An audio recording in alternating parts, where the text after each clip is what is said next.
the code to understanding a little bit about the why, what the business value is, and what sorts of risks we need to minimize when we are writing software and building professional products. The other part of our conversation will be focused around specifically our jobs, so Purna's job and my job in product management, and some of the roles that we work with. So we work with a lot of other participants like platform architects, engineers, designers. We'll talk a little bit about those, and then also the context of our job. So what do we do, and then who we work with. That's kind of the other part of the agenda. And but before we kind of get dug in, just a little bit very quickly about us. Purna, if I can have the next slide. Thank you. So Sachin mentioned this, but just putting faces to names. Maybe you're able to see our pictures, but this is kind of what we look. I've worked in product management and product marketing roles. That's me currently. I work on this platform. So for those of you who might be familiar with Java, I work on the Spring framework at the moment. That is the product that I am. A lot of commercial offerings for Spring that VMware builds. I bring them to market. I've also previously held product management positions for Pivotal Software and then Amazon. I worked in other technology roles at banks like Nomura and Citibank, and I worked for the IT service provider company L&T Infotech in India, in Mumbai. I have an MBA and an undergrad degree in engineering. So, since I'm speaking to a lot of people who are completing their engineering degrees, a lot of this presentation was thought about from the perspective of my memories several years ago as I was trying to begin my career. And amongst interests and hobbies, I love photography and I love Formula One racing. That's a little bit about me. Purna, you want to talk about your background? Sure. Thanks, Aditya. I also have a very similar background. I'm originally from Mumbai. I also did my undergrad in computer science from the University of Mumbai. I worked as a product manager briefly before I went to San Francisco to pursue an MBA in design thinking. I actually did this business degree from an art school in San Francisco, which was quite offbeat, and it was pretty fun as well. During that process, I ended up working as an experienced strategist for a boutique marketing consultancy called Rap. And then I finally kind of found my way back into product management with VMware and Pivotal. Pivotal was the original company that I joined, and then that company got acquired by VMware, and now we're here. I enjoy outside of like working and career type things. I enjoy dancing and I practice yoga as well pretty regularly. Yeah, that's a little bit about me. I'll move on to the next slide. Aditya, you ready? So, yeah, sorry, I was just finding my unmute button. Absolutely. Thank you, Purna. No worries. Cool. Fabulous. So today we're here to talk about software and the way we sort of build software products. The way this journey starts from a lot of people's perspective is software is a way for that provides people to do certain things. But then software by itself is not the end goal. Purna, do you have the next slide? Software ultimately helps businesses achieve their goals and helps people create value.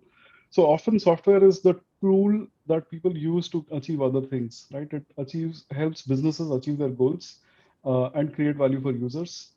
And you could always also say that software actually solves problems for people. In the context of all of this, where is this idea of coding? So coding, if I can have the next one, thank you. So coding from our perspective is the way to build software and solutions that solve people's problems. And coding is an activity that's quite central to this whole conversation. Kunal, can we have the next one? Thank you. But we'd like to illustrate this journey of how things go from our perspective. We call it going from code to customer. So so what that journey looks like. And we'd like to tell you, from our experience, this is basically you could divide this into three different distinct phases.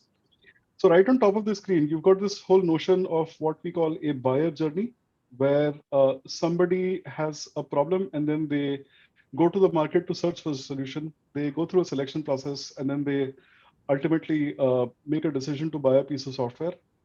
The next thing that happens is, from our perspective, we call it a user journey. So this is somebody thinks that there is the potential to develop a solution for a problem, and at the end of that journey, it looks like a finished software product. And then the third thing is, what we call the launch and support journey. So something is built and launched, and we figure out ways to kind of work and bring it to market. That's sort of like the third thing. Um, alongside along the buyer journey, just kind of revisiting that right at the very top of our screens. Along the buyer journey, this looks a little bit different for B2B and B2C industries. A B2B company is, for example, is Microsoft and VMware. So our goods and products are bought by other companies. A B2C company is, of course, something like Facebook that sells directly to you, or you as a customer kind of go away and tend to use their product. The buyer journey matters for larger B2B companies where there's a little bit of this everything that you see right at the top, that companies can explore different solutions in the market. They can figure out what sorts of requirements they want people to serve and support, and then they can go away and find suppliers who will fulfill some of these demands for them. Except for that part, within the B2C industries, within any B2C products that you use, that buyer journey might not look the same. But except for that, the user journey and the launch and support journeys pretty much tend to look quite similar. Puna, can I have the next slide, please? Thank you. So from that perspective, keeping those journeys in mind, what we'd like to do is talk to you about all of the different job roles that kind of make that journey possible. So again, focusing at the very top, looking at the buyer journey itself, where a company is trying to identify the problem that they want to solve, they are exploring solutions, they are building requirements, and then they're selecting suppliers. There, in our industry, we have these job roles where people like solutions architects or people like pre-sales experts go in, and there's a little bit of a marketing element as well. So we got lots of material that talks about what our products are, what do they do, what sorts of problems they solve for customers, etc. So those are the job roles that tend to be a little bit more active in that phase of the journey. Solution architects are people who sort of describe solutions at a high level from a technical perspective. So think about somebody pitching Visual Studio Code to you, and what it might do, etc. Or somebody pitching a platform like VMware Tanzu. How does that solve problems for application developers? So solution architects are people who will create a small demonstration of that product, or a marketing person is somebody who might provide you with marketing materials, how-to videos, and that sort of thing. Along the center of that screen, focusing on the user journey, this is where roles which are a little bit closer to what Purna and I do tend to get involved. So you've got the product manager's role, which is quite key to this whole thing, where we look at customer requirements, we prioritize some of those requirements, to figure out what we might want to build first. We define solutions, we build and execute on those designs, and then we test and start to write technical guides, etc. So here, as product managers, we walk through this whole process, but then we work very closely with our counterparts in engineering. So these are software developers, much like a lot of you who might potentially end up in software development careers. We also work increasingly with colleagues in design. So these are people who think from a very empathetic perspective as to what the customer's needs might be. They think about the user's journey through the product. They think about all of the different workflows, what sorts of information might the user be looking for, and how does this product help them solve problems, etc. So they think about the empathy and sort of putting themselves in the shoes of the customer's perspective. And then we've also got other job roles that we heavily leverage at this part of the process. People like technical writers who help us write good, strong documentation.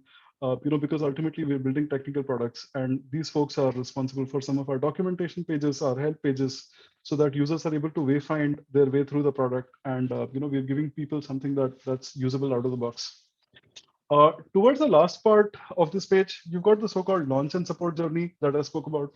And the job roles that we tend to work with there are people like customer success, who are responsible. So, once you've purchased a large, expensive piece of enterprise software that's used by a few hundred developers, imagine you work for a large bank, and that bank has a software development team of about 700 or 800 developers. And once you've bought an enterprise platform like VMware Tanzu, people in customer success will be responsible for making sure that you're getting the maximum out of your product and that it is supported, it is helping you achieve your organization's goals, it is helping developers push code to production faster, or it's helping you, stay up on top of your software releases and security patches and that sort of thing. Um, the second set of colleagues who tend to play a big role here are people in customer support or tech support. So those are the folks who face customers when there's any challenges with the product, when the product doesn't work as expected or desired. And those are the folks who kind of come into play by making sure that we are responding to any customer requests, etc. At this phase of the journey, when we are launching products in new markets, especially, we also have our marketing team that kind of comes into play again by making sure that customers understand what they're buying, by giving customers demos and giving them presentations to make sure that they've got a very good understanding of the features and merits of our products versus those of the competition, or why our products might be a little bit better for them or a little bit more sort of relevant for them. So that's a little bit about this whole journey from code to customer. And I've spoken about a lot of careers or job roles. So starting again right at the top, talking about pre-sales, solution architecture, marketing, and then onwards in the middle, talking about product management, engineering, design, technical writing, and then towards the end, talking about roles like customer success, support, and marketing. For the rest of this chat today, you will meet a lot of these folks in conversations later on. So you'll meet a solution architecture architect later today. You'll meet some of our engineering and design colleagues tomorrow. But for the rest of this chat today, sorry, Purna, if I can have the next slide, we will focus on product management. We'll focus on our job and explain to you how some of the other job roles kind of help us and support us. Purna, do you want to take the next slide? Sure. So thank you for explaining that map here. As Aditya mentioned, today we want to focus more on describing our roles. So, what is our role? What is product management? As product managers, our goal is to build a successful product, and that basically is a very broad statement that could mean anything. But if I had to kind of boil it down, I will say that product management revolves around problems, and it starts with the first kind of set of identification phase, where we ask the question of, do customers want it? So there are a lot of problems that exist in the world. What are all the problems that exist? Of course, we have to narrow it down specifically for our customers, and we have to ask them which problems exist for them today. After that, we try to identify which is the biggest problem for them and how might we solve for that problem. And in order to answer that question, we collaborate very heavily with designers, and the next phase of this is like collaboration with our dev team and our engineers. As we start thinking about a specific problem, we start to ask the question, how can we build a solution that will address the problem? And we do this by depending very heavily on our engineering counterparts. They are the ones who are primarily responsible to explore the technical complexities that would be necessary to build a solution that will satisfy the customer's needs and meet the product's goals. There is a tremendous amount of back and forth in this phase between design, development, and us as product managers who are kind of trying to balance out both of these perspectives.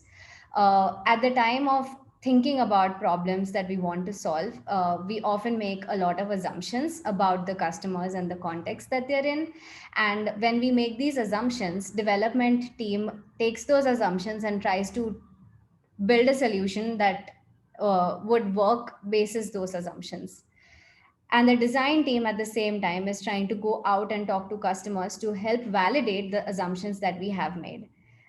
If there is a mismatch anywhere, then the goal here is to kind of bring it back and come together and converge and make sure that we're all aligned. And in full understanding of what our customers are looking for, and that we are building towards something that they are trying to fill with their products and their solutions. This is like one part of the solution building process, right? The product building process. The next part of it, which is where product managers play a key role, is kind of more external to the development process.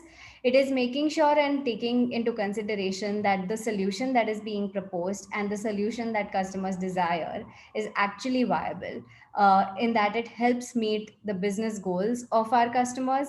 It also helps meet the business goals of our company. So as VMware, there could be so many products and solutions that we would make in the market. However, that is not practical. That is also not possible. So how do we narrow it down? The sweet spot really is somewhere in between at this point here. This is where we believe a lot of successful products are made, and our goal is basically to just identify what that sweet spot looks like. There is a lot of tension here in this process, right? Like communicating with designers, interacting with customers to validate our assumptions, communicating with the development team who's trying to think up solutions and build out those solutions, and constantly giving them the feedback that we receive from our customers, and also making sure that we do this at a cost that is acceptable and makes this a viable business choice. Often takes the product in many different directions, and oftentimes is very critical to balance the three kind of goals that we have here to build a successful product. So a lot of the product manager's job is just navigating communication and making sure that all the stakeholders that are involved in building the product are all on the same page. Um, and then what happens after the product has been built? Uh, are all products successful? Probably, but probably not. Any product basically you take out of, like, these are some familiar examples out here, they will end up following somewhat of this like path. Some products will have a very like very massive introductory phase with like instant success in the very first go, and then their growth may be less prominent and they eventually kind of are forgotten. So it's not that every product's curve is going to look like this. However, their phases will still remain more or less like they'll go from introduction to growth to maturity to decline. What we mean by introduction is like the earliest stage of product development. This is the time when there is no product that exists and you introduce something brand new to the market. At this stage, you may get some traction, and this traction and the evidence that you gather at this point is going to be sufficient to determine whether or not the product is going to succeed and move on to the next phase, which is on growth. In growth is where your product is scaling kind of massively and is seeing a lot of inflow of popularity or revenue or whatever it is that your products are measuring success against.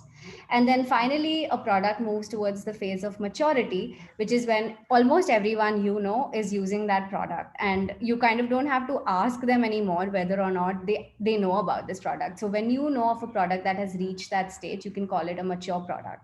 And finally, after a point in time, like after the product runs its course, it kind of starts to stop growing, and in fact there is a point at which the growth kind of starts declining.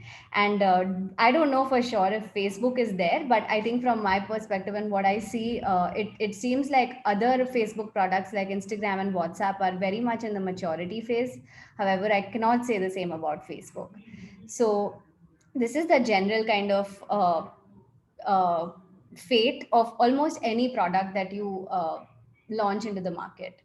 But we today will focus a little bit on just this initial phase out here, which is the introduction.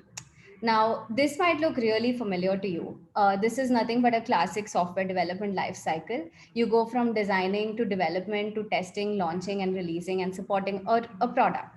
Uh, this is very well familiar with almost all engineers. But what is the role of a product manager in this process?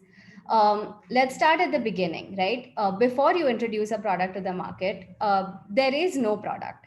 So before a product exists, the product manager's goal is to do identification of problems, as we discussed earlier, to assess an opportunity, to make sure that an opportunity is worth pursuing. And once they have qualified that, then they kind of go into prioritization mode. At this stage, the types of activities that they are in charge of are defining a vision for the product, defining the market, defining the customer problem and articulating it to different stakeholders like engineers and designers and sales and marketing, etc., even to their leadership, to kind of get buy-in at this stage. And once it's validated that this problem is worth solving and we want to pursue it, comes the next phase of prioritization. There are so many things that we could do, where if we wanted to launch like a food delivery app. But any food delivery app starts with a very basic set of basic ability to view the restaurants, ability to view menu, ability to place an order, and that's more or less it. Maybe in the next iteration you would introduce something like tracking your order. So that whole concept is like basically prioritization. You start with something that is small and incrementally add more and more capabilities and features to it, and that's where your development cycle is. So you kind of go from identifying what you want to build and then start defining the solution and start prioritizing that this is all the things that are going to go in like the first version of the product or maybe in the subsequent versions of the product. You start articulating that in the form of writing a story. A story is nothing but a tool for a product manager to communicate with their engineers. And this is done by basically describing a set of features from the perspective of the end user. And that forms the backlog. And this backlog is always and constantly prioritized. And this prioritization is a joint collaborative process between product engineering and design. Um, After we have somewhat of a product built, is when the next set of activities kicks in, right? So we go into the testing and launching phase, and then we go into the release and support cycle. So at that point, the product manager's role is to think up a release strategy to make sure that they know which features are going to be part of V1 and which will be part of V2, V3, V4, and every subsequent release after that. There is a whole go to market planning, interacting with a lot of customers to make sure that you communicate with them, this is what we're going to launch in the first version of the product, etc.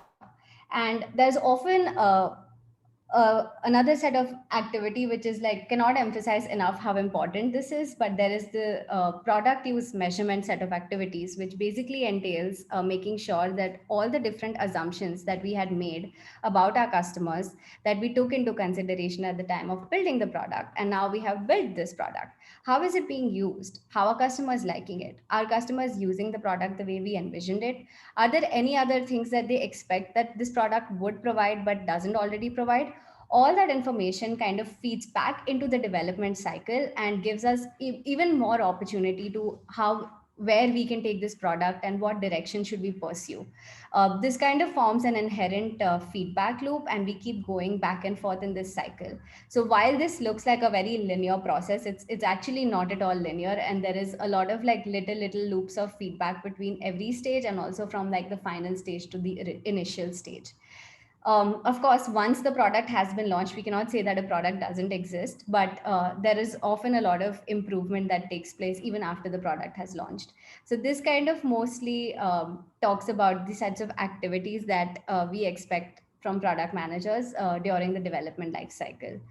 And that brings me back to the last point over here that I'd like to make.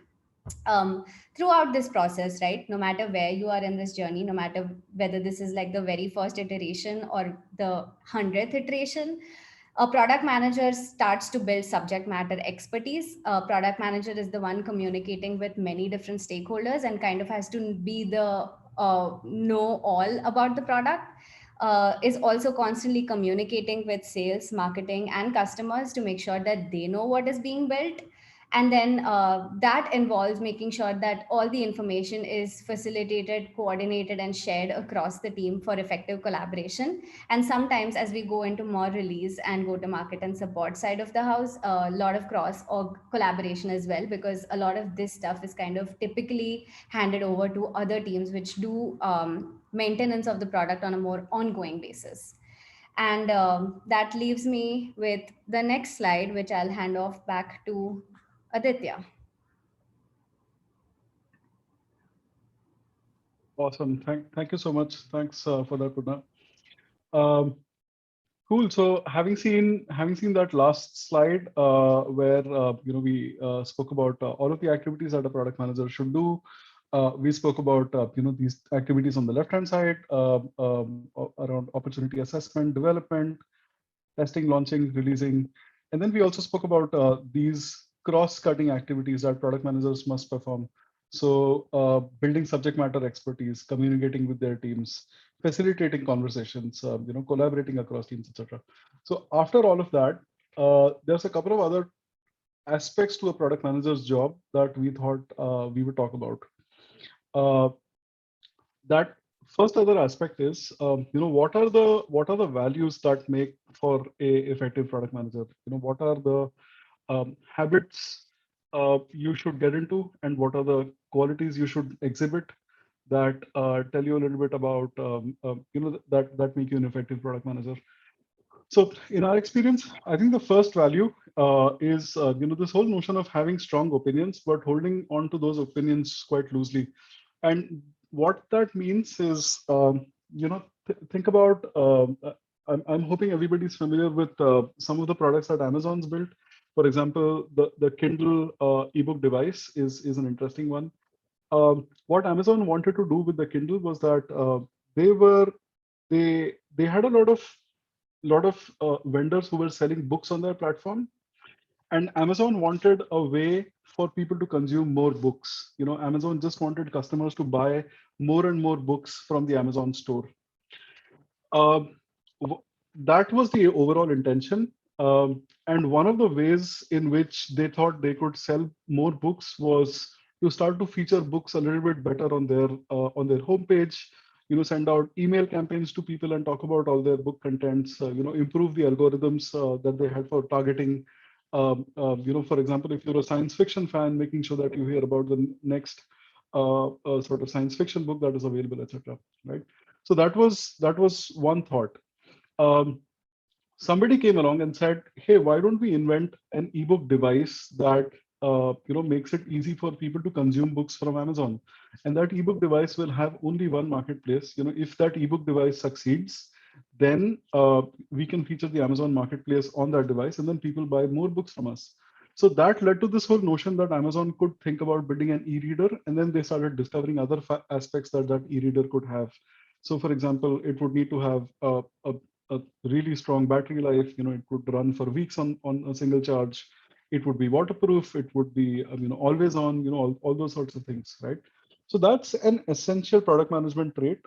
This notion of having strong opinions, that is wanting to sell more books, but loosely holding on to those opinions, that is changing those opinions in the face of new data about customers, or as more customer insight becomes obvious, or there are better, easier, quicker ways of solving the problem, or you just discover more ways of making money. Because like ultimately, sometimes within product management, our job as product managers is to actually build something that will sell, right?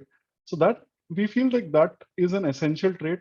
Sorry about that. We feel like that's an essential trait for product managers, having strong opinions, but holding on to them quite loosely. A couple of other things are interesting. PM's job is sometimes it is to stretch the skill set that's not available on the team. So if your team needs help with writing documentation, a PM will stretch and make that happen. If your team needs a little bit of research and you don't have the skill set on the team, you will try and figure out a way to make that happen. So as a product manager, this other thing, working lean and then knowing when to ask help for your team to make sure that the product is moving along, to make sure that all the product things that need to happen are happening. Uh, that is also, just being self-sufficient and being self-motivated. Those are also interesting and important product attributes. A couple of other interesting things are also important. Learning and sharing. So this sounds quite basic, but ultimately what it means is that product managers are in lots of meetings that their team will not be in. So they are talking to people in market research. They are talking to end customers. They're in lots of other conversations, and the rest of the team, it's just inefficient for all the other engineers on the team to be in those meetings as well. So as product managers, we have a lot of context, and some of the things that we do are taking all of that learning and making sure that our team is aware and our team knows about the things that we've discovered. The things that we've discovered about the market, or the things that we've discovered about the customer or about customer behavior, or about the competition. So learning and sharing and promoting that culture. So as product managers, we write a lot of documents that we share internally, or we do a lot of talks with our engineers internally, and that's essentially a big part of the job. A couple of other things that I wanted to talk about are, promoting this culture of evidence and keeping feedback loops quite tight. So culture of evidence means that, between two people on a team, I might feel like there is one way of solving a problem, and Purna might feel like there's another different way of solving the problem. What we should do is not worry about what each of us feels, but we should try and fall back on data. So we should see what is the evidence from customers, or what is the evidence from research that customers are in fact in favor of solving the problem by solution A versus solution B. So, looking at evidence and looking at data and finding out ways to find that evidence or data quickly, so that's keeping feedback loops quite tight. So all of these things are, from our opinion, essential values for a product manager. There's a couple of other interesting activities that product managers need to do at times. Purna, can you help me with the next slide, please?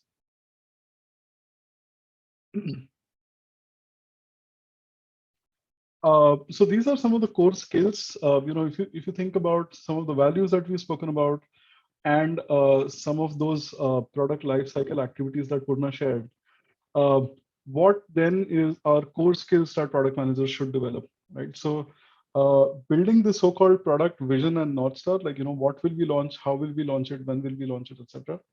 Writing user stories, so writing requirements which are sort of synthesized into simple lines that everybody can understand. Prioritizing user stories, making sure that, we are doing important things for customers first, and then we are not doing other stuff that doesn't matter right now. Figuring out a way to release software, figuring out a way to get user research, setting these so-called measurable objectives for the team, that, what will we launch, when will we launch it, how will we say that, what we've launched is successful, communicating all of this vision, communicating the progress, and then building relationships with others on the team. Those are all, from our perspective, essential things and essential core skills that product managers should develop. That's as much as we wanted to talk about, about our job and about what we do as product managers. I think what we want to do next is, before we wrap up and open it up for questions,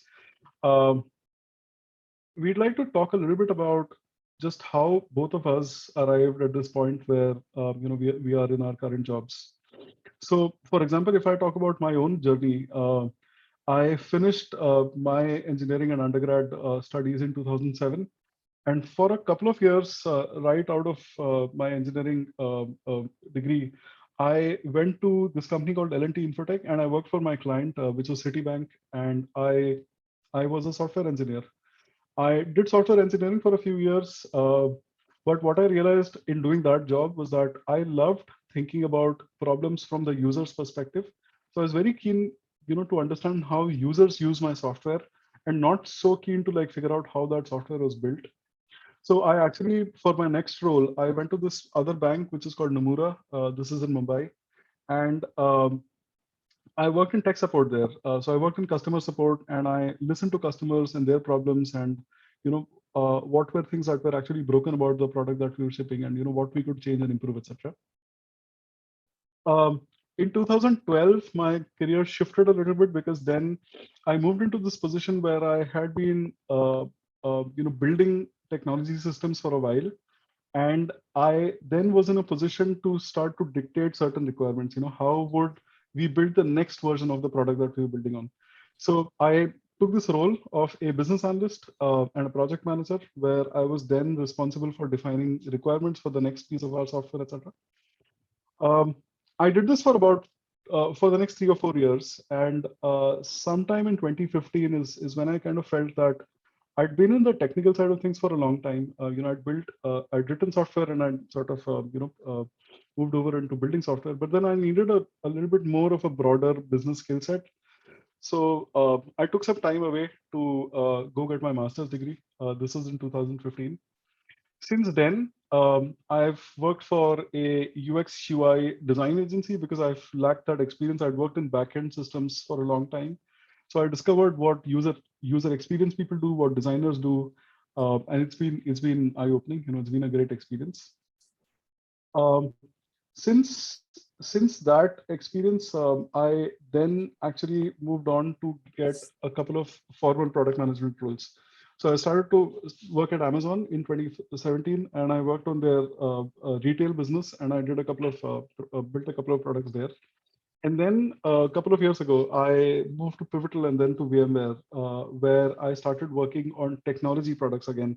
So, you know, these were products which were built for a technical audience in mind. That I think in some ways brings me back to my pre 2007, industry and space. I love building technical products. It's a space that I understand well, and I've spent some time away. I've spent some time in banking, in retail, in other businesses. But I've realized that at its core, I really enjoy building technical customer-facing products, and that's kind of where I am right now. Um, that's me. Um, Purna, do you want to talk about your role, and then we wrap up for questions? Sounds good. Right. So my role. I was still in college and engineering student back in 2014 when I started writing code. My code was front end and back end web development for an e-commerce e-learning website called Infinite Student. I liked it, but I also didn't think coding was for me. And so on campus, I got a job at this company called as Aspiring Minds. They build standardized tests to measure employability of students and anyone who's like in the job market. And there I wore the hat of corporate sales. My job mainly was to persuade, negotiate, and sell products that were made by this company. And that's when I had the realization that I don't like doing that either. So coding is one extreme, selling products is another extreme, and I wanted something that was kind of in the middle. And then I got an opportunity to work as a product manager for a news app, which was also in 2015. So you can, see that I quickly decided to end my role as a corporate sales person and switch to product management totally by accident, just by taking a leap of faith and knowing that neither one of these two were for me. And I think this was about 1.5 years of my like journey after pretty much right after graduation from engineering. And this is when I like knew that this is the field for me. I was quite happy, and I kind of got the balance between these two that I was looking for, and I decided to stick with it. I then moved on to work at Nykaa.com, which is an online marketplace for beauty products. I was here mostly focused on their big sale day pages, and my job entailed a lot of UI and UX. And this is when it kind of hit me that I know very little about design and user experience. And that's what led me to pursue an MBA in design thinking. And that's when I moved to San Francisco. While I was still studying there, I started working at this consultancy called RAP as an experience strategist, where this was kind of all about customer touch points through the buyer journey and customer communication. And, like how do you message a product to customers or to anyone who's going to use the product? And I learned a lot about that here. But ultimately decided that I'm more happy staying very close to the product building process. I don't want to build the product myself, but I want to be present when the product is being built. And that's what led me back to product management. So kind of coming back to the original point of this talk, right? Like always thought that coding was the only option as an engineer, but lot of taking a lot of chances along the way kind of led me to where I am at today. And while I'm not an engineer today, all that knowledge which I got in my engineering days has definitely been very helpful and been very central to like coming here. And I'm here and I'm quite happy with what I do, and it's pretty challenging. So enjoying it as I go, and all the skills that Aditya showed in like a few slides, a couple of slides back, I'm very early in my product management career. It takes many, many years to build all these skills. And I'm like pretty excited to keep exploring and growing as a product manager. So I see myself being here for a little longer. And I think we can wrap up right here. I think our goal today was mostly to just focus on our jobs as product managers, which is not engineering, but is very closely related to engineering. And our technical degrees really helped us in this, in getting to this point, and also continues to help us in our job day to day. We will have more folks joining us today and tomorrow from different functions, and they will probably share their perspective. So yeah, we are very happy to answer any questions if you have, and I will just let you all ask your questions now. Actually, Super. Sachin, is there a way in which people can ask their questions or? Yeah, so I just had a Oh, okay. check-in with Sachin. We will ask participants to drop in questions into the chat box. Purna and I are looking at the chat, and we've got about 10 minutes before the next speaker joins us. So if you have any questions about our careers, about any things about product management, feel free. We are here for another 10 minutes or so.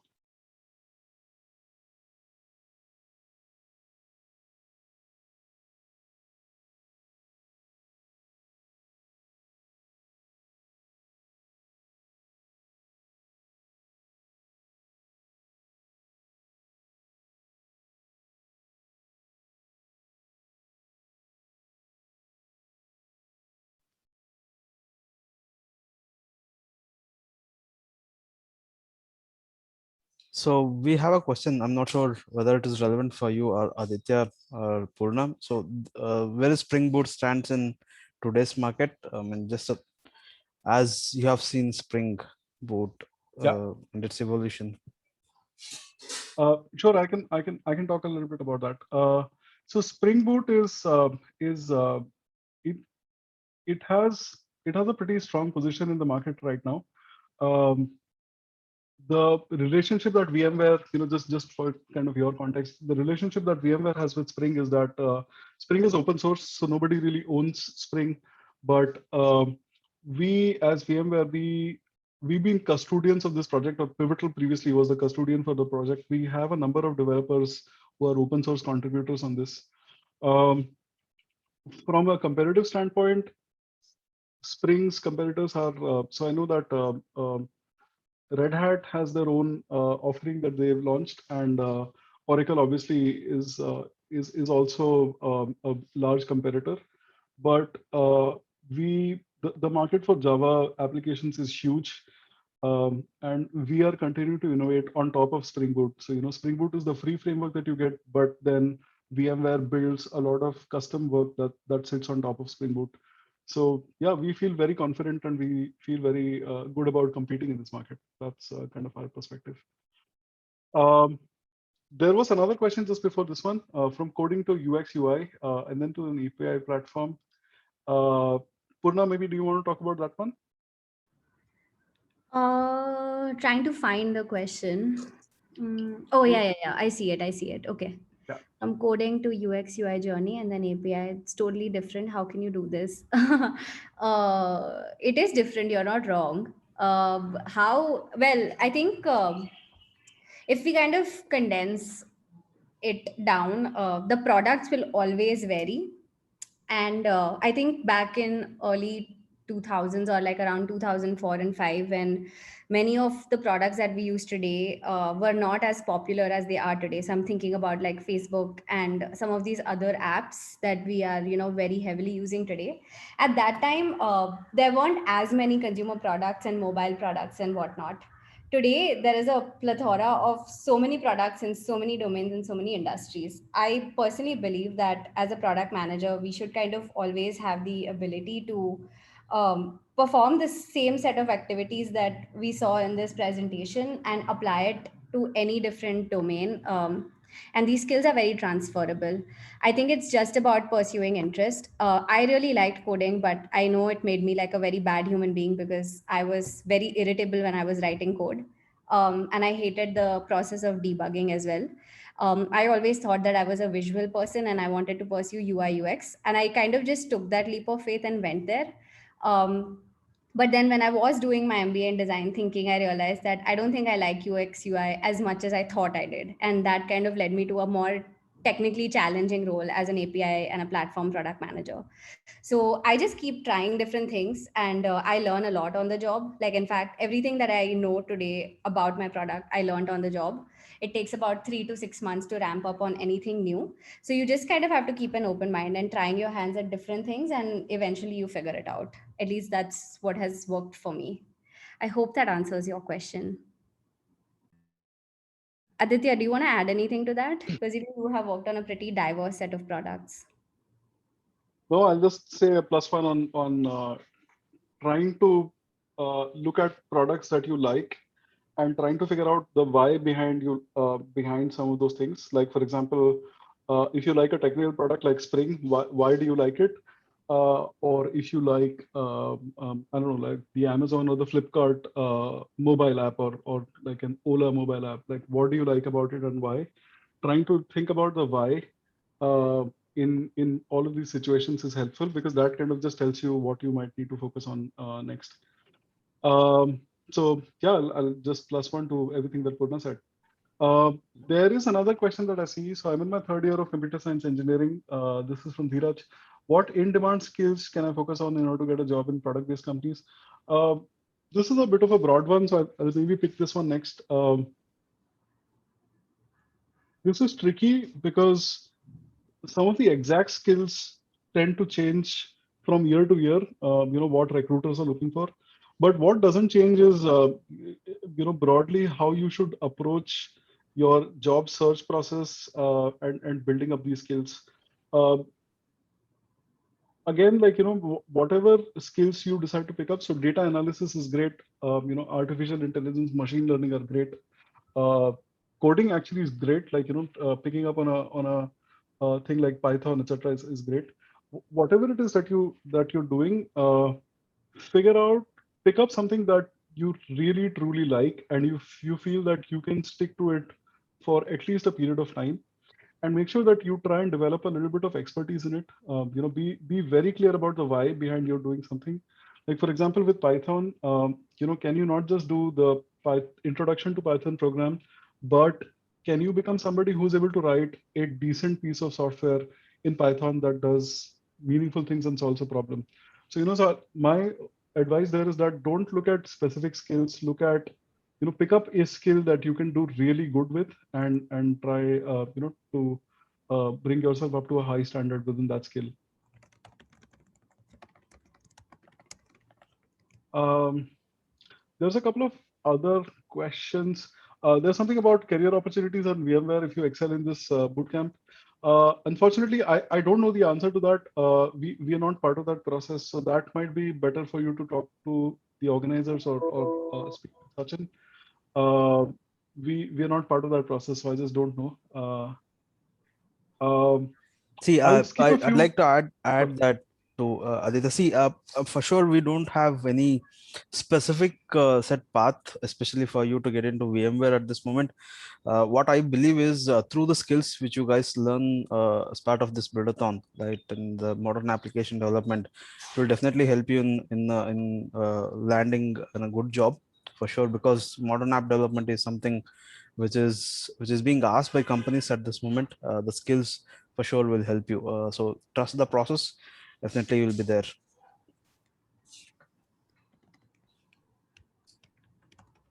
So I have a couple of questions. If so, can you help students understand how this modern application development will help them in their career? If any of you can address that.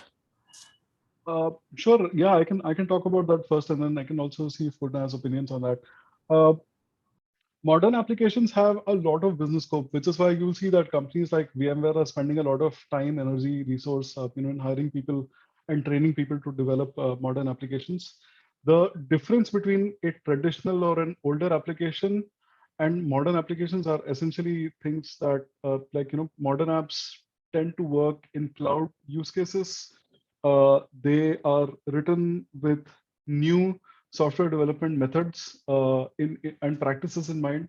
So basically, you're doing a lot of the latest in agile thinking, etc. That's kind of how you will build your products, and you will not follow older processes like, for example, waterfall. You will build on newer platforms like VMware Tanzu or Red Hat OpenShift, or you'll build directly in the cloud. So, for example, with Amazon AWS, Microsoft Azure, etc., you will not build on products or platforms which are older. So, so when I started my career several years ago, all of that technology is ancient now. Uh, so focusing on modern apps is great because the industry is kind of going there. Everybody wants to start building in the cloud, and these apps have lots of business benefits as well. They scale quite quickly. They're very robust, very secure, very reliable, and all of that. So there's distinct business advantages to being a modern applications developer. And through a program like this one, it's great that you're all able to upskill and build some of those skill sets. Thanks for that, Shiva. Sorry, Aditya. Uh, how do you think participating in competitions like Build-A-Thon at student level will help these guys, especially and getting exposed to the technologies like Tanzu, can help them be better in their career? Any thoughts around that? Purna, do you want to talk about that? Sure, I can take a stab at it. Please feel free to chime in. I think that it exposes, like, I think back to myself as a student, and I was quite unaware of all these things, and technology changes just so fast. So, being familiar with a product like Tanzu, which is, very early in its product journey, if you remember that map which I showed in terms of introduction, growth, maturity, and then decline. I think the Tanzu platform is in the introduction phase. So it's going to be here for a while, and it's going to hopefully grow a lot as well. So being part of this boot camp and such boot camps, it's just you're improving your awareness and exposure. You're improving your employability, and you would have a much better ramp up experience when you do start your career, because these are the platforms that most companies are using. Like, if you think about VMware as a company and who are the customers of VMware, it's literally every bank or every employer that I know. Like, I know in my college, JPMC and Morgan Stanley were two very big employers. JPMC and Morgan Stanley are our customers at VMware. So if you kind of end up in a job there, you're already familiar with their development stack, and that has a huge benefit. Like, it's very good to get an edge over um, other peers if you know these products and technologies well. And I think participating in such hackathons gives you that exposure. um, I will let Aditya chime in if he has thoughts. Nope, that's all good. Thank you. And actually, Siva, it looks like, Sachin, it looks like we're probably at the end of our scheduled time. Right, right. Sure. Thanks, Aditya. Thanks, Purna, for joining in. Do you guys will stay on, or how's it? We might stay on for a few minutes, but I know that our next guest, Siva, has joined us. So if you want to Right. go ahead and introduce him, Sure. we'll Hi, probably Shiva. drop off shortly. All right. So we have Shiva, who's a digital transformation leader with a deep expertise in banking. And I let Shiva to introduce himself and start his session.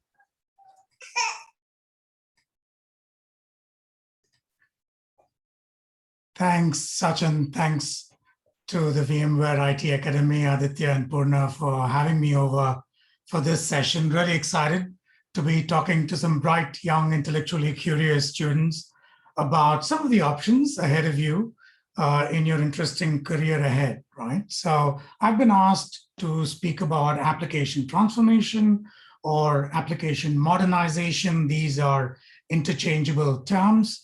And I'd be covering a few topics.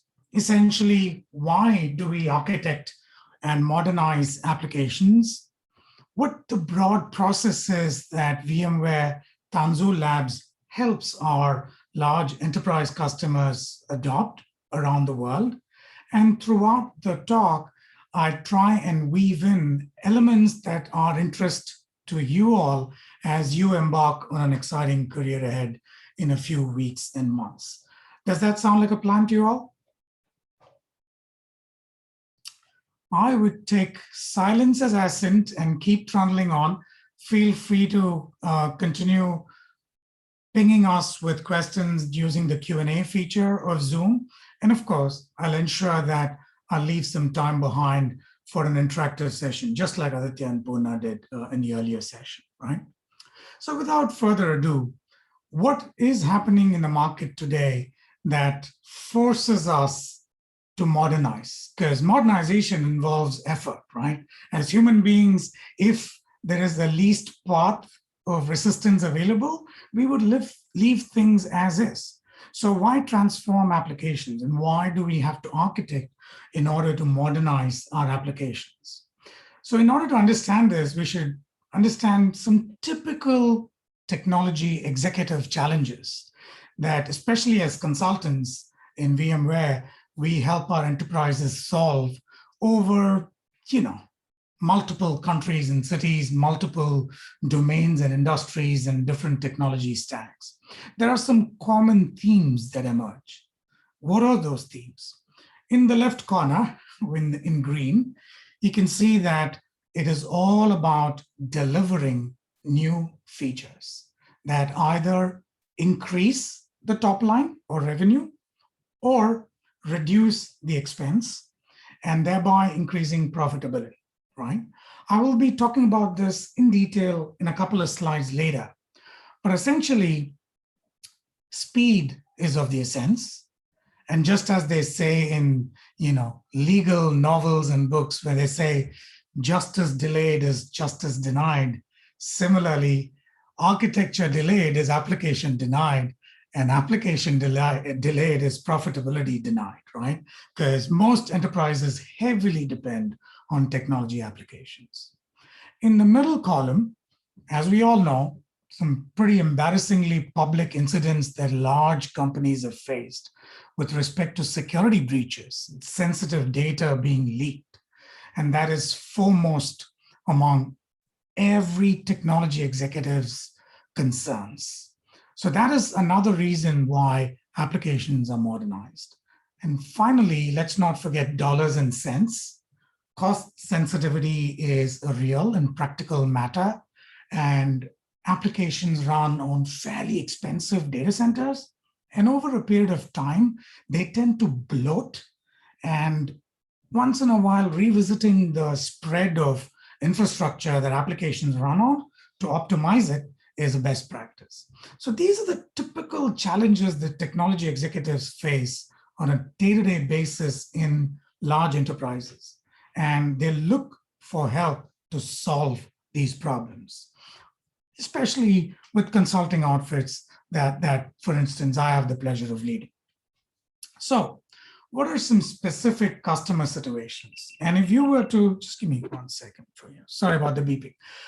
If you were to just open up a business section of a newspaper, you would easily encounter statements like this.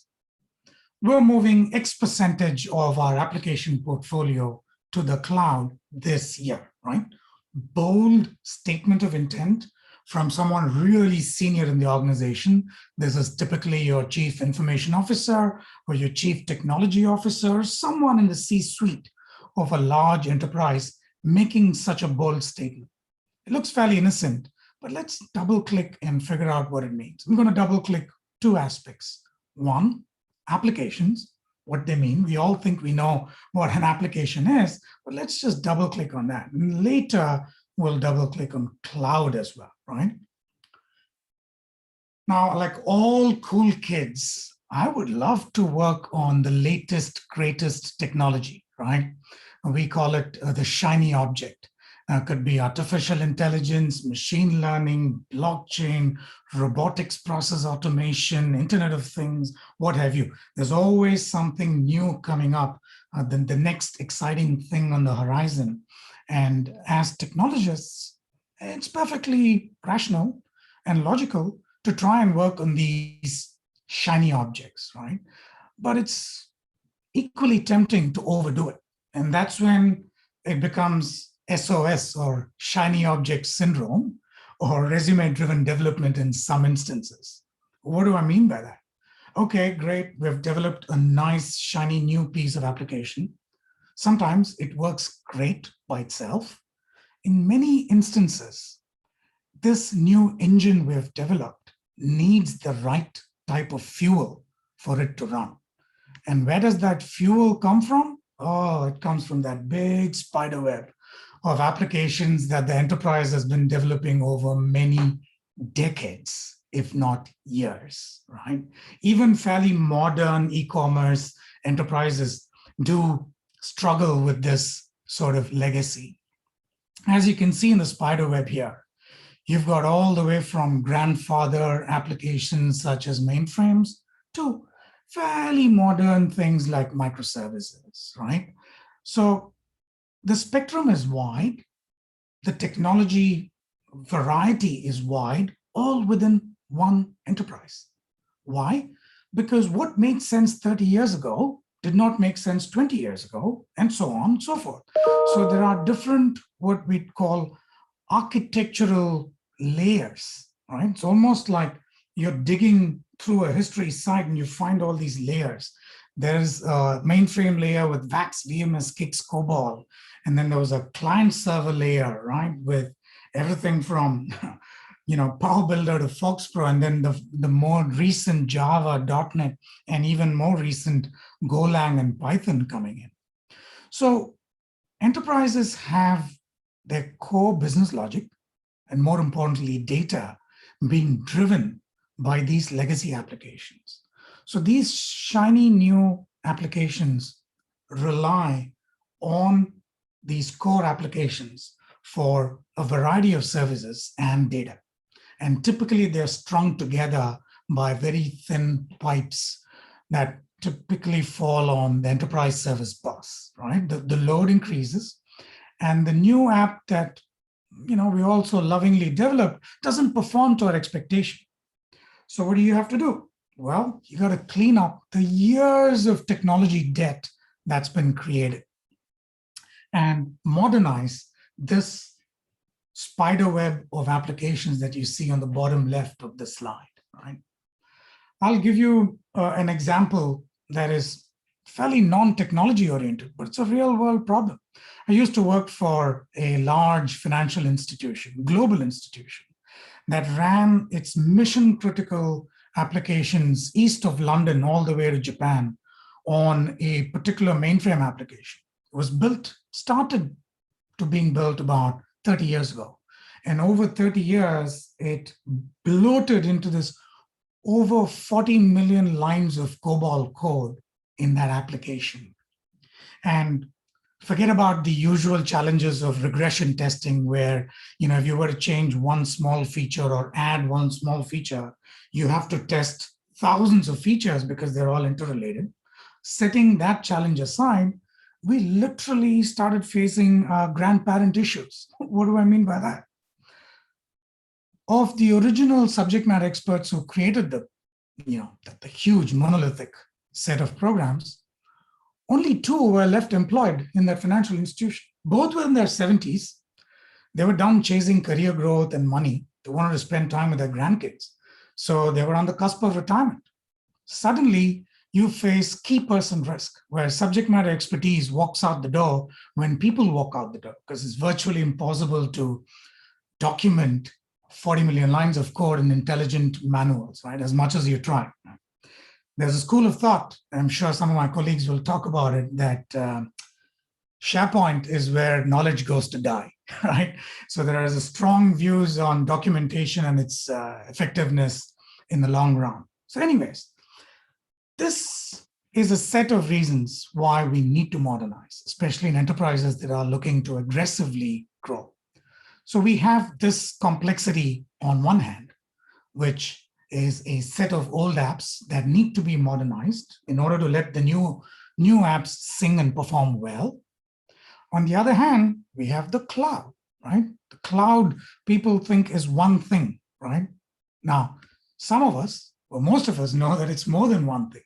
Well, welcome to the cloud. This is not something I put together. This is straight off the internet from the Cloud Native Computing Foundation website. actively encourage you all to check it out if this space interests you. This is a snapshot. This is not even an exhaustive snapshot, mind you. This is a representative snapshot of the tools that are available in the cloud computing space today by category, right? Might not be very readable, but on the top left, you've got database, and then you go through everything from CI/CD and DevOps and platform and observability, all the way down to serverless security, key management, etc. Each area is littered with tools. Why? It's a growth area, and therefore it is an exciting space for tool makers to launch tools. They're trying to improve the space. But it can get very complicated to navigate, right? If I were an architect or a head of an application division for a large institution, and if I need to modernize, this is the set of choices I have in front of me. So imagine how difficult it is to pick. Are you putting hard-earned dollars behind this, right? This is not a low-cost, low-risk call that the architect has to make. It's a fairly expensive and risky call. So navigating this space in itself becomes a challenge. So there you have it. That's the reason why modernization and architecting for modernization is not just necessary, but it's also tricky. And therefore, we should all educate ourselves so we can help customers modernize in an effective, speedy, and risk mitigated manner, right? Just go through some more details around this beyond what we just saw in terms of complexity, right? So the questions are, as a CXO in the technology space, what should I do next as an enterprise customer? How exactly should I modernize my applications that need to be modernized? And most importantly, why? It's easy to sit back and say, hey, just rewrite the whole thing, right? Well, that's going to cost time, money, and it might break things. None of these are pleasant outcomes, right? So technology executives also have to deal with these sort of techno-commercial issues where justification for recommended steps are needed to be advocated for. So the appropriate budgets and timelines are secured, right? And that's a significant part of a senior technologist's job as well. So before an enterprise plunges in and spends thousands of dollars and makes a lot of investment, there is effort to be spent in transforming what we call the right application before we transform the application right? In other words, select the top 3 things that we need to do as an enterprise is as important as selecting the type of transformation that needs to be operated on a legacy application, right? So how do we help customers achieve that? I'll walk through the first part, which is what should an enterprise do next and how to go about determining that, and then walk through how exactly we in VMware Tanzu Labs help customers actually modernize their legacy applications and weave in the solution architect career path as I speak about this over the next 15 minutes or so. So the key is when we encounter a large set of applications, as I mentioned before, there are sort of architectural, strata. So we have to pick the representative apps and figure out which are the apps that can be moved from a technical standpoint. I'm sure you've all gone through stuff like 12-factor compatibility and how applications, or what are the attributes of an application for it to be cloud native, if not cloud friendly, right? Similarly, there are a set of business criteria that determines how much effort that is worth spending on modernizing the app, And some of these include revenue opportunities, criticality, etc. But some of these include techno-commercial factors, such as the sort of tools that the application relies on, the costs associated with it, right? So these are both super important lenses through which you evaluate an existing application portfolio. And then through that set of evaluatory discussions and analysis, what is ultimately needed is a migration funnel of what are the factors that need to be considered before an application is selected for modernization. And if it is selected, what is the type of modernization that can be done to it? Is it just a simple containerized? Is it a slightly more involved refactoring? Or is it a very involved rewrite, right? So that's, in a sense, what choosing the right methodology depends on. This is the conceptual view of it, right?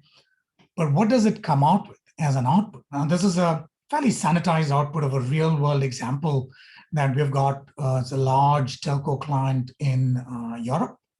And we looked at their application stack and we figured out, okay, X number of applications can be moved to, virtual machines.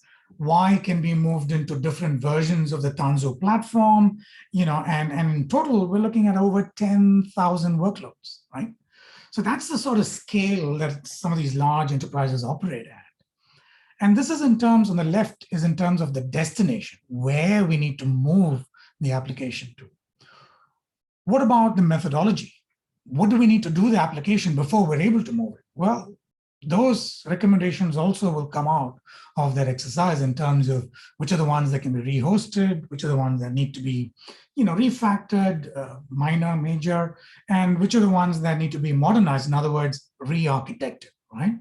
So this is a sample output at the end of, let's say, 4 to 6 weeks of analysis, where we fly in about 3 of our experts, a couple of architects and a program strategist, working with about a similar number of core members from an enterprise, and a lot more, folks who subject matter experts will be pulled in for interviews and such, right?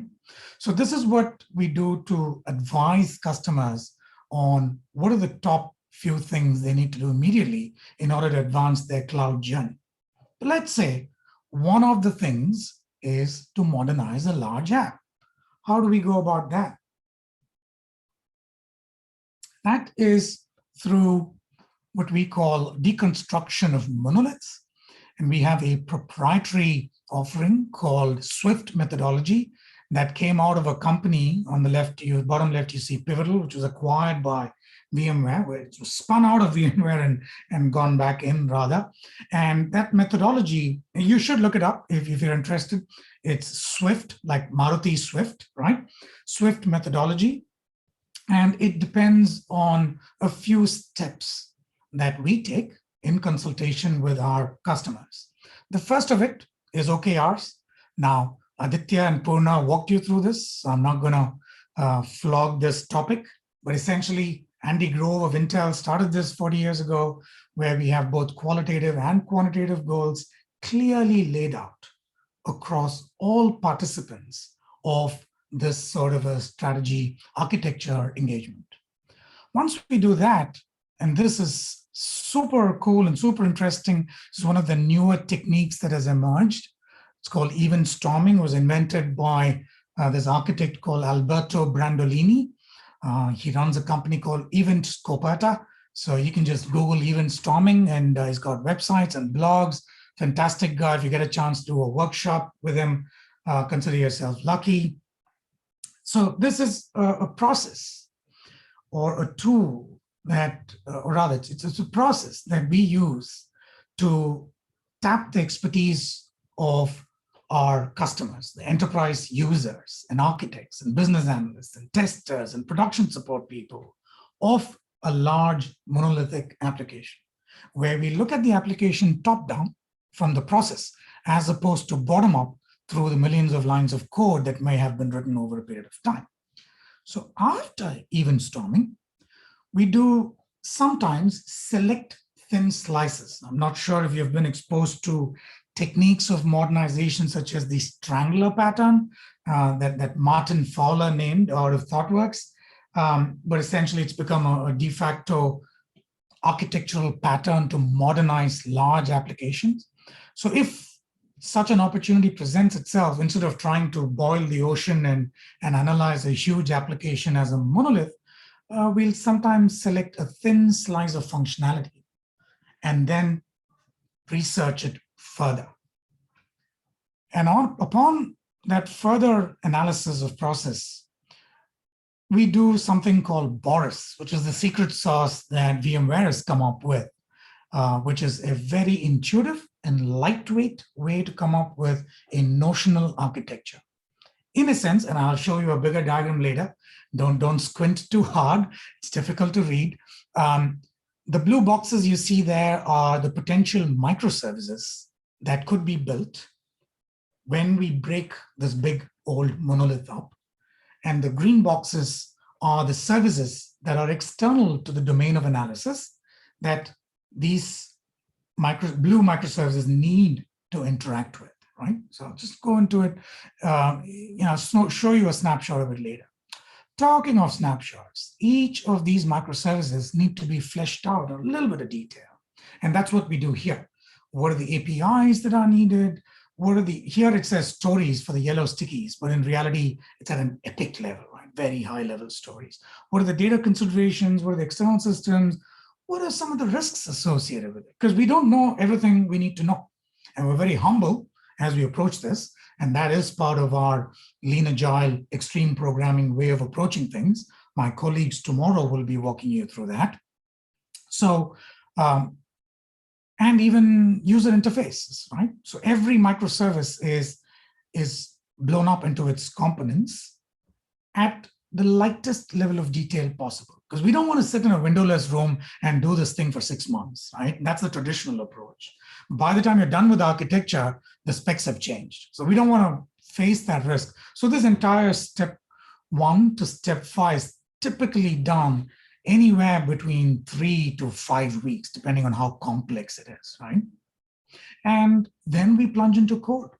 I know you've got a couple of different sessions on extreme programming and our approach to product development methodology. So we use all of those principles that we've used for the last 30 years, helping quote unquote startups back then, like Google, eBay, and Twitter, right?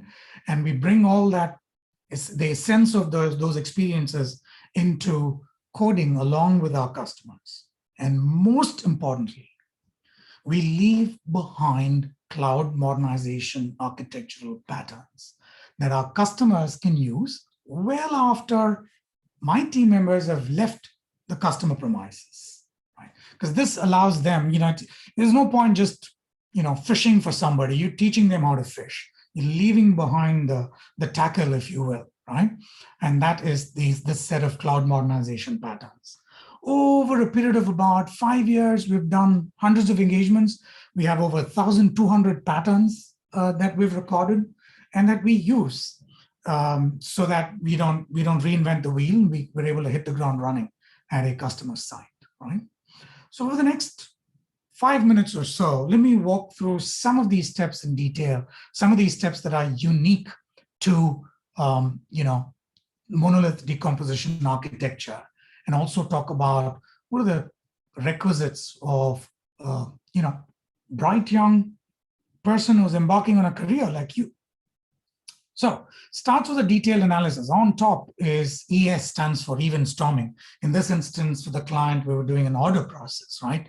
Almost every company needs to process the orders, typically done on a system. So that's how it looks at the end of analysis. It looks very pretty, but getting there, it can get messy and fun, right? But at the end, we do get to a nice and concise picture of that. So the core skills here are the ability to learn quick, the ability to articulate what you've learned, play it back to the customer and the subject matter expert real quick. So in a sense, in the old world, these are classic sort of skill sets of business analysts.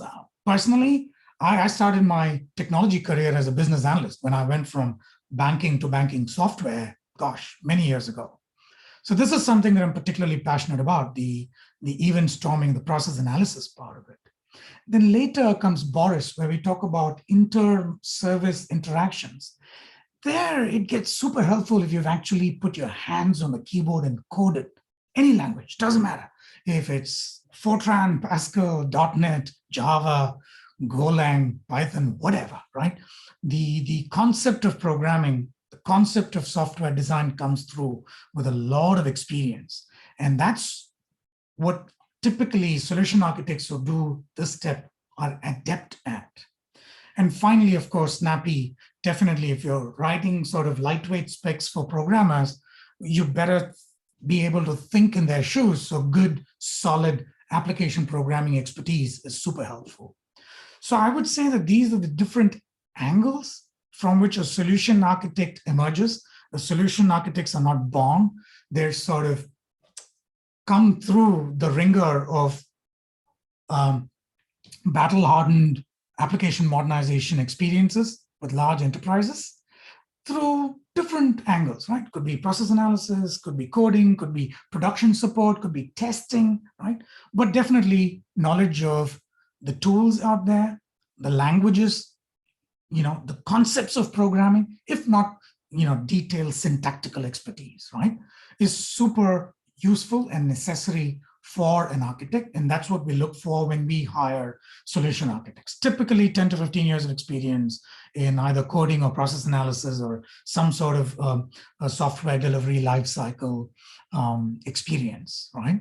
And these are some of the examples of the architectures that I've come up with. When we design and modernize applications into microservices that are productized, right? And we come up with an end state notional architecture of how a legacy monolith can be modernized in future. So knowledge of, for instance, messaging, database, how things move between different pieces of software are all super helpful, right? So there is no one path. It is not necessary to be a total code jock. It is always helpful. But the ability to learn fast, the ability to stand back and think at a problem from a slightly elevated position are things that we actively look at as we hire solution architects. And those are typical career paths as well, right? The ability to craft these sort of specifications come from the fact that you, as experienced programmers, would actually have delivered in the past, right? So there's no substitute for a little bit of acquisition of battle scars, to put it mildly, right, in the real world.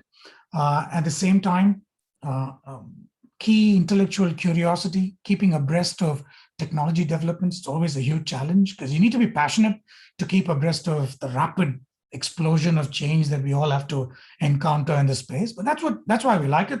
That's why we're here, I assume, right?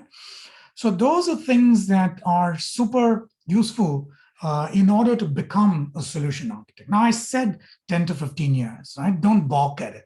Sometimes you're ready to be an architect in as little as 3 to 5 years, right? Just a question of scale and whether you're able to do it within an enterprise or as a consultant, right? So those are the thoughts that I would leave you with, which is that architecture is complex because of its impact. But when you actually approach it with intellectual curiosity and you bring a little bit of knowledge in your back pocket to the analysis table and the room, then it becomes super easy. If you like challenges, if you like new challenges, if you like to solve problems, this is a great career path because it's very sought after, because it's very challenging to do in the marketplace, right? So those are some of my thoughts on why we should modernize, what we should modernize, how to determine what we need to modernize, as well as how to modernize, and what a typical solution architect's career path could be from a few different alternative options and paths, right? So it's a vast topic. Each of these I could go on and on and on, but I'd rather stop now and give you a chance to ask questions. Thanks, Shiva, for detailed session. Students, other participants, please do ask your question in chat window if there are any.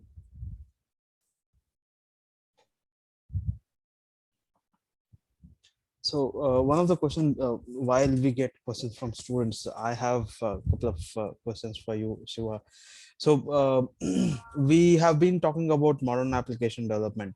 How do you see this is different from regular application development, and what makes it so agile, especially, or so flexible in terms of apps we develop through modern app strategy?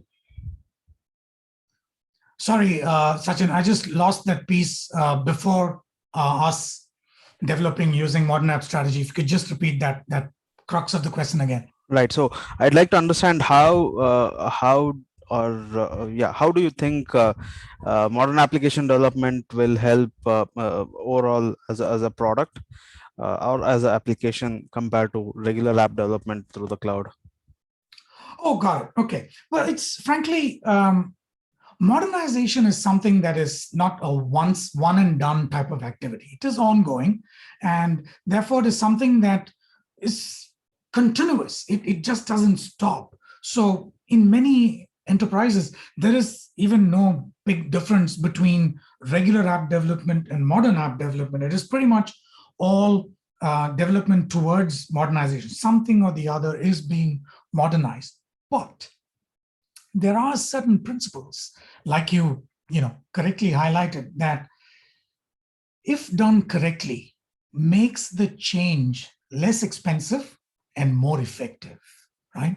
And we believe as a company that you need to start small and move fast and analyze enough and architect enough to get started. Do not get trapped in analysis paralysis. That's what I meant when I was saying when we don't go into a windowless room for 6 months and emerge with a 600-page architecture document. It just happens in a few days' time. And we know that it's not perfect. It's okay to start with an imperfect point, at an imperfect point, provided we iterate fast and often and learn from real work that's done and deployed. Towards which, if you have the right CI/CD pipeline, the right platform, the right sort of infrastructure associated with it, then it is super easy to adopt modern application development practices. So it's holistic. It's a mixture of, as I'm sure my colleagues have covered before, right? It's a mixture of platform, tools, processes, and most importantly, people that allows you to get to that flexibility. Got it. Thanks, Sachin, for asking that. I see that there are a couple of Right. questions in the chat. Thanks, Shiva. This is a really interesting question. I love this question from Akash. Says, shed some light on a solution architect's challenges in security while modernizing an underlying system. It's a real constraint. It's a real challenge. I would say that we should look at security not purely from an architecture and design standpoint or a separate sort of security workshop standpoint. It's our belief, and it's a modern belief as well, that security needs to be baked into every step of application development or modernization, period. What do I mean by every step? The first step of ideation, coming up with a set of specs. Right there, we need to start thinking about what are the security issues around here, especially if it's customer facing. Does this application handle data either in transit or at rest, right?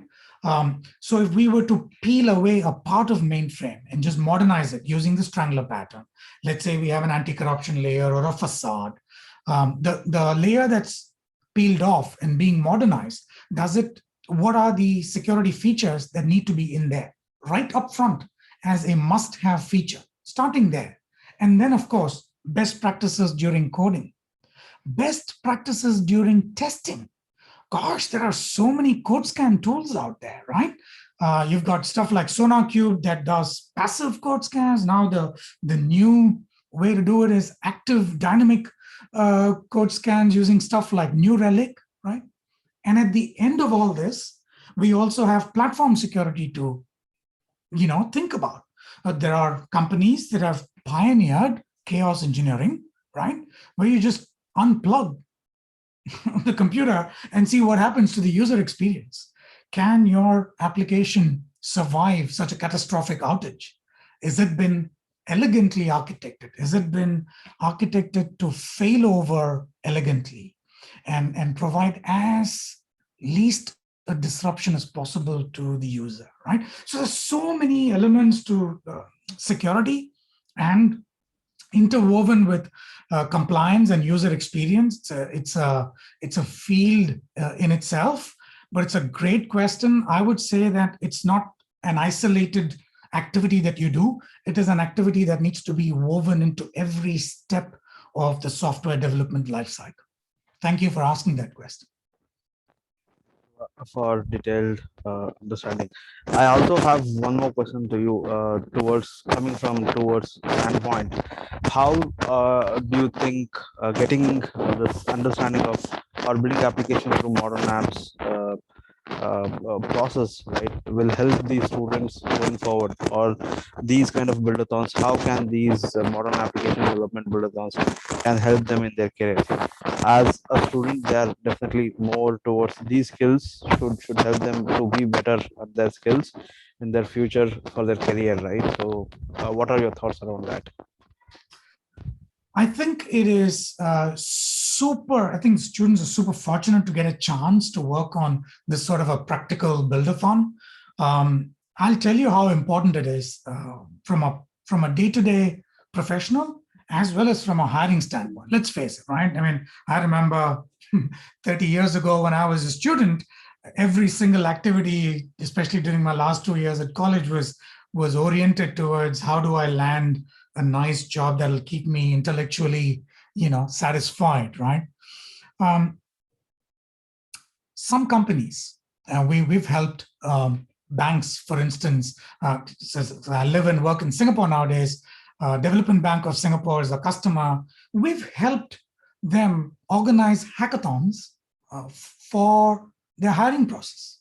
So instead of just having, interview-based questions, which is effective up to a point, but not beyond, you actually give practical problems and see how new joiners are approaching and attacking and solving problems, right? That approach gives a deep insight into a potential employer. So that also gives you some good introspective points of view of how you as a problem solver approach these problems. So getting a chance to work on practical build-a-thons is just such a good thing, because it builds robust practices that are going to help you in your career, regardless of your role. B, from a very specific getting a job standpoint, and there are customers who believe in giving, rather employers who believe in giving practical problems to applicants and asking them to solve it. And this battle hardens you for those sorts of experiences, right? So you don't land up completely fresh and you're like, whoa, I've never done this before in life. So I would say two major advantages of Build-A-Thon like this, Sachin. And I should commend you and the Academy for putting these opportunities together for the students. Thanks, Shiva. That is quite valuable for students. That will give them an understanding towards why it is so important. I think we have one more question from Akash, I guess. Yeah, I think it's more of a comment, which I completely agree with, right? Before these questions came, there was another very interesting question as I sort of logged in, and I would like to address that for a couple of minutes, if I may, Sachin. Sure, right? sure, please.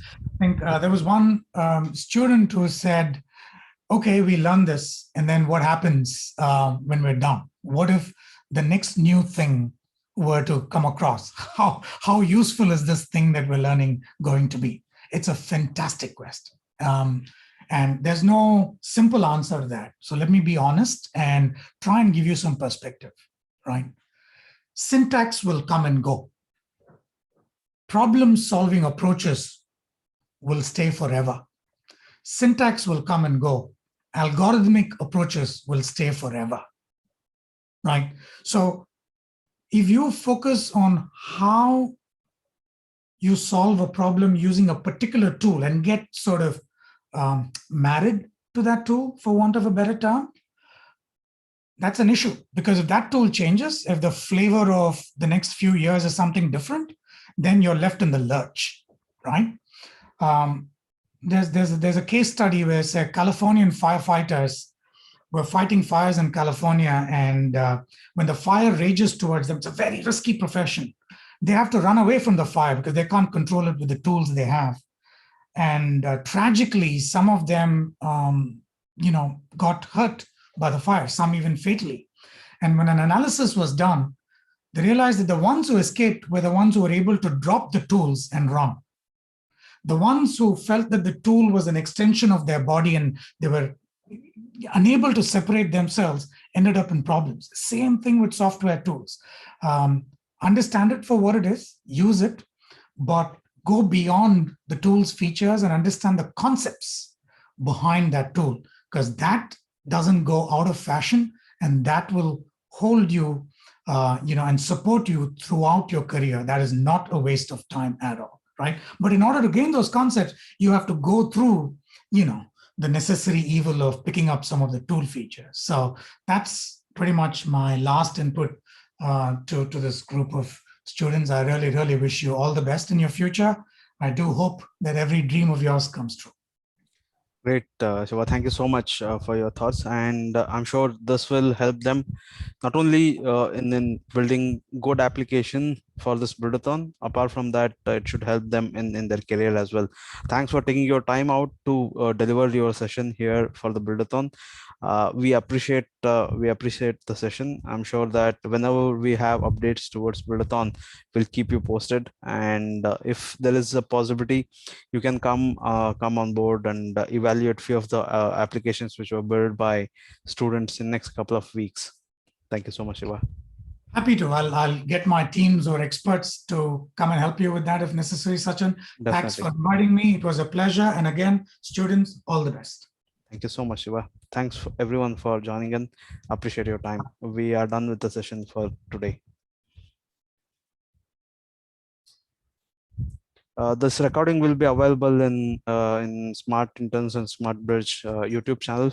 You can visit back and check the videos for further learning. We have one more session tomorrow, last day of boot camp, and after that you will be open for application development. The next steps will be explained after the session, I believe. I think we will finish the session around same time tomorrow as well. Last 1 hour session probably will be there for how to pick up an application idea and then start building it. So that's all we have for today. Thank you so much everyone for joining in. We are ending the session for today.